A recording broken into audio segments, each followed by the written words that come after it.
Shalom, shalom, que a paz eterna seja com todos. Mais uma vez estamos aqui de volta.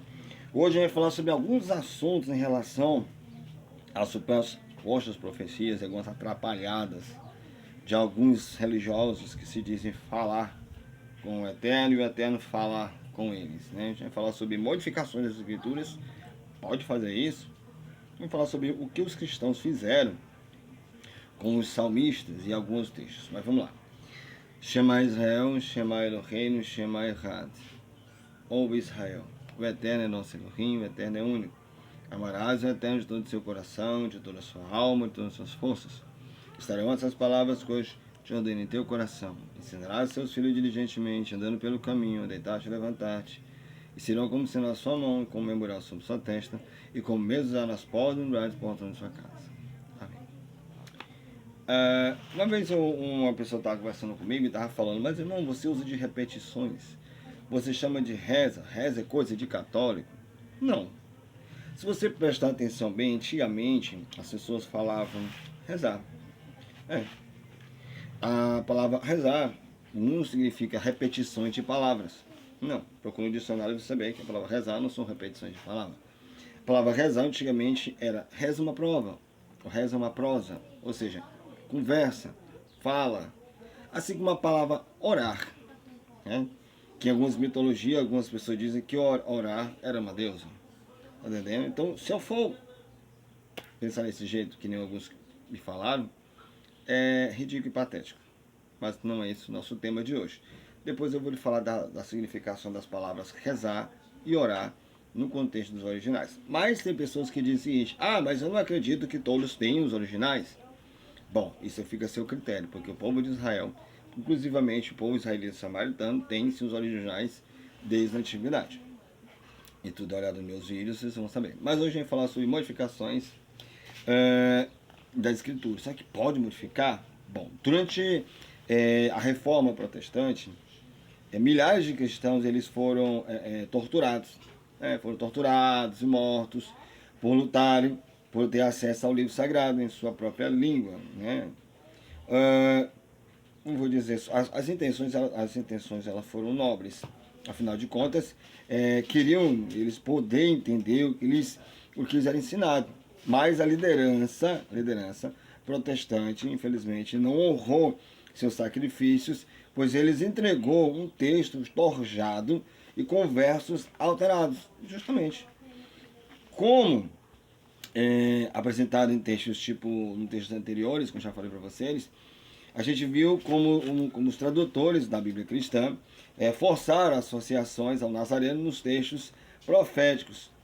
Um desses textos, que eu tenho aqui, meu irmão, desses textos, muito usado por missionários, é o Salmo 2, Salmo capítulo 2, verso 2. Eu tenho ele aqui, meu irmão, estou com um livro aqui, meu irmão, que de acordo com um Rabino Rashi, o Rabino Shlomo Yitzhak, um dos mais famosos comentaristas do livro sagrado da Bíblia hebraica, esse capítulo dos Salmos é uma referência ao momento quando Davi ele foi ungido rei, né, de Israel, e diz o Taná que nos relata que o Eterno lá, aliás, que seus inimigos tentaram impedir que Davi subisse ao trono, pois sabendo de sua grandeza, eles perceberam que iria ter problemas.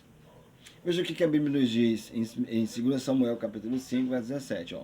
Ao saber que Davi tinha sido ungido rei de Israel, os filisteus foram todo o exército capturá-lo. Mas Davi soube disso e foi para a fortaleza. Portanto, aqui o Salmo ele começa, Salmo capítulo 2, verso 1 ao 3, ele começa assim, porque se amontonaram as nações e os povos tramam em vão. Os reis da terra tomam posição e os governantes conspiram unidos contra o Eterno e contra o seu ungido. E dizem: façamos em pedaços as suas correntes, lancemos de nós as suas algemas. Né? Aqui no Salmos capítulo 2, verso 4 ao 6, continua dizendo o seguinte: de acordo com o Taná, aqui tem outros planos, né? Ele protege Davi, pois ele foi escolhido para ser o rei de Israel pelo povo, não pelo Eterno. Eu estou apoiando o que os pensamentos judaicos falam. Eu estou falando o que realmente diz. O Eterno não escolheu homens para reinar, mas homens escolheu homens. Se você quer saber mais sobre as contradições do Taná, dê uma olhada nos meus vídeos lá atrás, você vai entender direitinho do que eu estou falando. Mas vamos lá. Olha só o que diz Samuel, 2 Samuel 5, verso 20. Voltando Davi, saiu para guerrear seus inimigos e venceu. Após a batalha, ele disse o seguinte: assim como as águas de uma enchente causam destruição pelas minhas mãos, o Eterno destruirá os meus inimigos diante de mim. Por isso, nesse grande dia, após a grande vitória de Davi, né, e o Taná afirma, presta atenção no que eu estou dizendo, o Taná ele afirma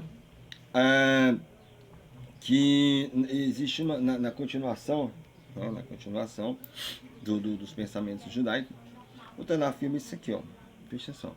Do seu trono dos céus, o Eterno pôs-se a rir e caçoar deles. Em sua ira os repreende, em seu furor os aterroriza, dizendo: eu mesmo estabeleci o meu rei em Sião, no meu santo monte. Aqui no Salmos, no 2 Samuel, aliás, capítulo 5, verso 20, que ele fala sobre as águas, ele dá referente à batalha, justamente. Agora aqui em Salmos 2,7 diz, nesse texto aqui, por isso nesse grande texto, após esse grande dia que houve de Davi, a guerra dele, no livro de Salmos 2,7 diz, ó, proclamarei o decreto do Eterno, e ele me disse, tu és o meu filho, eu hoje te gerei. Mas ele está falando de quem? Ele está falando de Davi. Aí o povo pega esse texto aqui, joga lá para o Novo Testamento e diz, ele está falando do Nazareno. Não. Presta atenção. Por isso, nesse grande dia aqui, após a grande vitória de Davi, né, afirma a continuação do salmista, que ele fala, né? Proclamarei o decreto do Eterno. E ele me disse, ele quem? O Eterno. Tu és o meu filho e hoje te gerei, de acordo com o Taná. Aqui no 2 Samuel, capítulo 7, verso 14, é o seguinte, ó, hoje te gerei, foi o dia onde, através do dia da vitória de Davi, que aqui é afirmado, que houve um compromisso com ele, que a promessa, de acordo com o Taná, que se estendeu para toda a casa de Davi e deles, e fez deles, como vou dizer, seu filho, fez dele seu filho. Em relação ao rei Salomão, diz o seguinte, eu serei seu pai e ele será meu filho, 2 Samuel 7,14. No final do capítulo, aqui fala, dá um alerta ainda para os reis das nações não se comportarem como os inimigos de Israel e de Davi. Veja só, aqui em Salmos capítulo 2, verso 10 ao 12, diz o seguinte, ó, por isso, ó reis, sejam sábios, aceitem a advertência, juízes da terra, sirvam o Eterno com temor, exultem com amor. Olha só, armem-se com a pureza, para que ele não se retire e seja destruído de repente por muitos, né? No instante acende-se a sua ira. Como são felizes todos os que nele se refugiam. Mas os tradutores cristãos, eles não queriam que o salmo aqui fosse sobre Davi, e sim sobre o Nazareno. No verso final, eles alteram a tradução e eles escreveram dessa forma aqui. Olha que tem aqui na Bíblia. Salmos 2, 10 ao 12. Por isso, ó reis, sejam prudentes, aceitem a advertência, a autoridade da terra. Adorem ao Senhor com temor, executem com tremor. Beijem o filho. Eles tiraram o texto original e botaram beijem o filho, para que ele não se ire e vocês não sejam destruídos de repente, pois num instante acende-se a ira, como são feridos todos os que eles se refugiam. Os cristãos que eles traduziram a palavra Neshkut Bar, que significa beijem o filho. A sua intenção aqui é clara. A intenção dele foi mais do que clara e objetiva. Querem eles afirmar que devemos nos submeter ao filho do Nazareno, ao filho chamado Nazareno. Ou a ira dele nos destruirá se a gente não se abraçar com o Nazareno. O problema é que Neshkubar não quer dizer, né, isso. A palavra bar em aramaico quer dizer filho, mas não em hebraico. Em hebraico seria Ben, tipo assim, Abraham Ben Abraham, ou seja, Abraão, filho de Abraão. Né? Como a gente viu no momento do capítulo, alguns versos acima, aqui no tipo Salmo 2, verso 7, olha o que diz aqui no original. Tu és meu filho, Beni, e eu hoje te gerei. Hoje te gerei. Tá entendendo? Apesar de encontrarmos aqui textos em aramaico, em alguns livros da Bíblia, como Daniel, de Jeremias, Isso não acontece no livro de Salmo. Não existe razão porque o rei Davi escreveria a mesma palavra, filho, em duas linguagens diferentes, no mesmo capítulo. Além disso, somente a palavra filho estaria em aramaico, todo o resto em hebraico. Agora eu te pergunto, faz sentido? É claro que não. Como a gente viu aqui em nossa tradução, a palavra bar, né, em hebraico significa pureza, e aparece novamente no capítulo 24 de Salmo, e veja como os cristãos traduzem ela. Eu vou ler aqui a tradução cristã, a nova versão inglesa, dos Salmos 24, diz o seguinte, ó. Quem poderá entrar no seu santo lugar? Aquele que tem as mãos limpas e bar levav, coração puro. Eles mesmos concordam com o significado real da palavra, do contrário, eles tentam traduzir como coração do filho. Tá vendo como é que é o negócio? Eles botam a palavra bar levar, que é coração puro, e querem botar como filho, para dar emissão ao Nazareno. Só que não, infelizmente não. Né? Aqui também, ao mesmo tempo em que centenas dos cristãos, muitos cristãos, eles queimavam nas fogueiras da igreja católica romana, lutando por uma transição, como dizer, correta, os seus líderes traíam, até hoje traem, até hoje. Fazendo com ele o mesmo que seus antepassados, seus predecessores fizeram. Mantê-los na escuridão, como até hoje estão na escuridão, achando que a Bíblia é escrita daquele jeito e que não, ali é a palavra de Deus, tem que ser daquele. Não é. Não é. E outra coisa, e com autoridade. Agora eu pergunto, com que autoridade eles mudam o livro sagrado?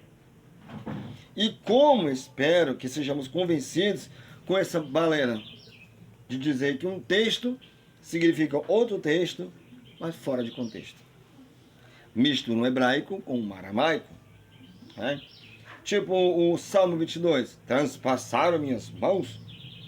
Né? Que ele fala, meus inimigos me cercaram como leão.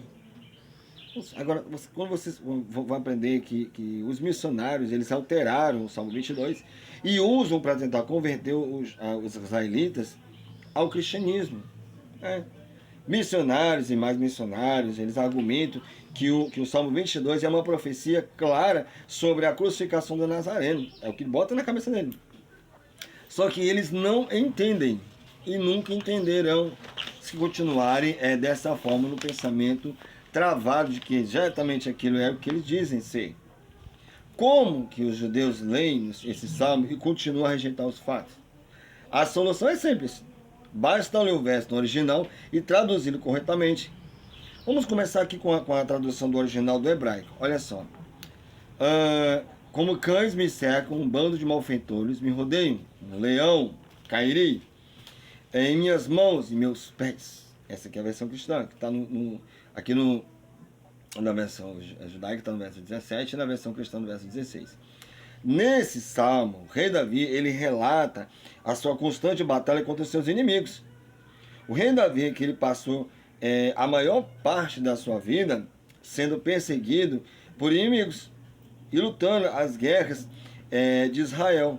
Por isso, que quando desejou construir o templo em Jerusalém, né, não deixou por ele ser feito, porque era um homem sanguinário. Né? O que aconteceu? Passou para o rei Salomão. O rei Salomão teria um reinado de paz e construiria o templo judaico em seu lugar.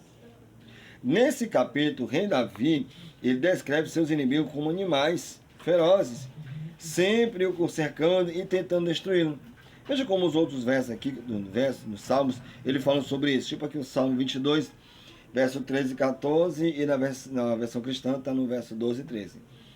Muitos touros me cercaram, fortes touros, de Baxã me rodearam, abriram contra mim suas bocas como um leão, que despedaça e que ruge. Aqui no Salmo 22, verso 21 e 22, na versão hebraica, e na versão cristã está no verso 20 e 21, diz o seguinte: livra a minha alma da espada e a minha predileta da força do cão. Salve-me da boca do leão. Sim, ouviste das pontas dos bois selvagens. Tá entendendo o meu negócio? Apesar dos tradutores cristãos concordarem com a tradução dos outros versos, veja o que fizeram com o verso 17, na versão cristã, está no verso 16, do Salmos 22. Ó, pois me rodearam cães, o ajuntamento, olha só, o ajuntamento, falei juntamento, mas errei. Mas o ajuntamento de malfeitores me cercou, transpassaram-me as mãos e os pés. Olha que tolice. Eles transformaram uma palavra em outra. Tá entendendo? Eles pegaram a palavra minhas mãos e meus pés, um leão, né? Me rodeio como leão em minhas mãos e meus pés, e botaram como transpassaram minhas mãos e meus pés. Dando menção, você já sabe quem. Apesar do que eles fizeram, no Salmo 22, 16, ó, pois me rodearam cães, o ajuntamento de malfeitores me cercou e transpassaram as mãos e os pés. Na versão cristã, a palavra em hebraico, kairi, significa como leão. Eles alteraram e colocaram, transpassaram. A ideia aqui é mostrar como suas mãos e seus pés foram transpassados durante a crucificação, para dizer que a profecia se cumpriu lá na frente. Mas não tem profecia em Salmos, né? Obviamente a tradução aqui está adulterada, e a mesma versão cristã da Bíblia confirma isso. Abaixo da lei de Isaías 38, capítulo 38, verso 13, que é a palavra kairi, na versão cristã, e ver como traduz corretamente a palavra kairi.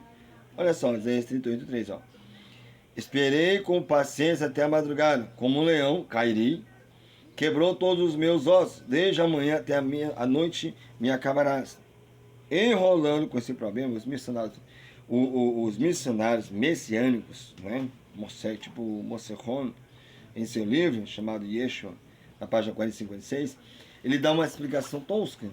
Olha só o que ele diz aqui, ó. Temos aqui um trecho desse livro dele. Veja o que ele diz, ó.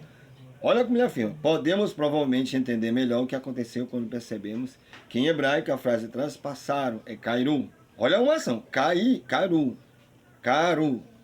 Só que não é. E quando, como o leão é kairi, e o engraçado é que eles concordam, aí dá um negócio, tá?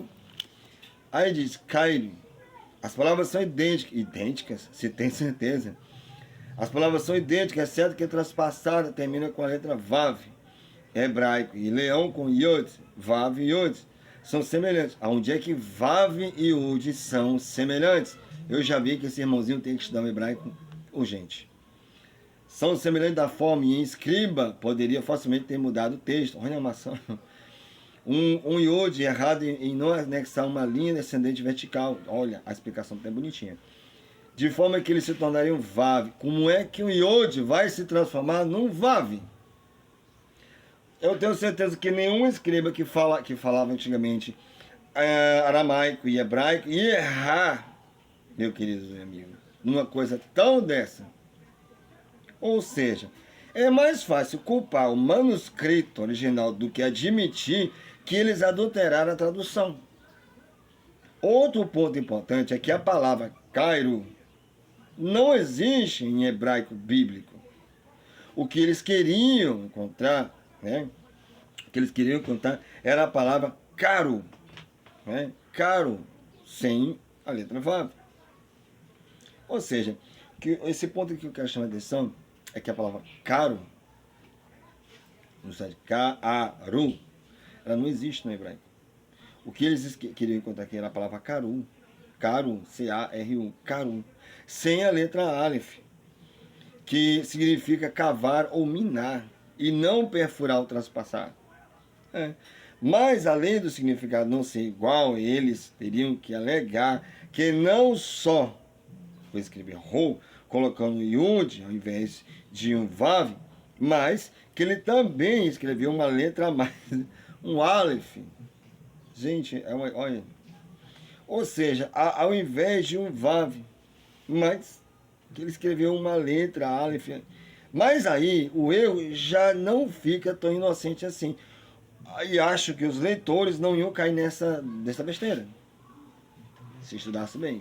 Porque, por favor, dizer que um Aleph é igual que um Aleph, que ele estava dizendo aqui, é igual um Vav, aí eu vou dizer, é trágico, né? Trágico mesmo. Olha só, presta atenção que na verdadeira mensagem do Salmo 22, apesar de nossos inimigos nos cercarem e nos perseguirem, mesmo que nossos sofrimentos nos façam pensar que o Eterno está longe de nós, saiba que Ele está perto e ouve nossa voz. Como? Veja o Salmo 22, 23. Pois não menosprezou nem repudiou o sofrimento do aflito. Não escondeu dele seu rosto, mas ouviu o seu grito de socorro. Ele ouve nosso grito de socorro do aflito. E todos os nossos problemas, eles vão desaparecer e todo o ódio contra nós será removido. Veja que o Salmo 22, verso 25 e 27 diz: os pobres comerão até ficarem satisfeitos. Aqueles que buscam o Eterno louvarão. Que vocês tenham vida longa. Todos os confins da terra se lembrarão e se voltarão para o Eterno. E todas as famílias das nações se prostrarão diante dele. Pois do Eterno é o reino e ele governará as nações. O Eterno, Errat, ou Ead, único. Não dois e não três. Para e pensa. Shalom e aquele abraço.